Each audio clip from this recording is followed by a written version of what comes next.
I recently hosted a networking event in Houston, Texas at the Class Bookstore. The theme was Nike Night, What's Your Brand? We actually discussed Shoe Dog by Phil Knight, as well as some specific brand strategies. In Shoe Dog, there are tons of takeaways, but the four that I focused on were that you're always selling, that you have to give it your personal best, that you have to have a go-giver mentality, and the harder you work, the better your Tao. Or as some people would say, the harder you work, the luckier you get.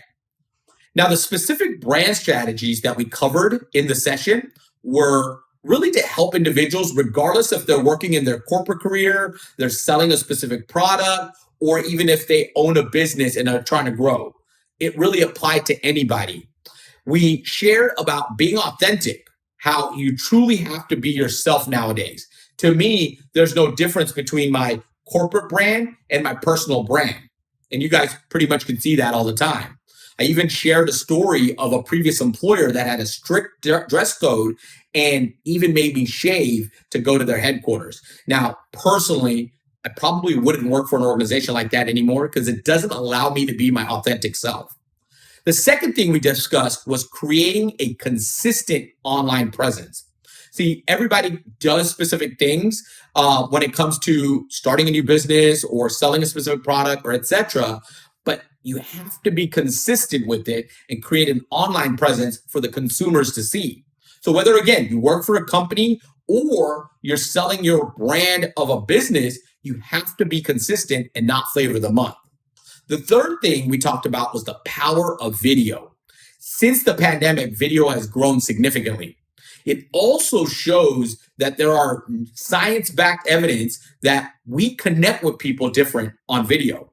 FaceTime, Zoom calls, even nowadays with everything that you see on social media, video has become very important. And the last thing we talked about was utilizing LinkedIn.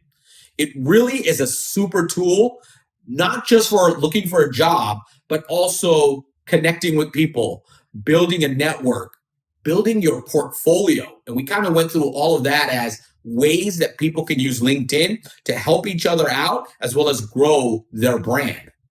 Now, the final thing that I shared with them at that event was the intentionality plus consistency equals brand. You could actually check out the entire presentation here at the bottom of the newsletter and feel free to comment, give some feedback, etc. But take a look at it if you want to learn more about those four specific brand strategies. Thank you so much for checking out this newsletter, and let's continue to pay it forward.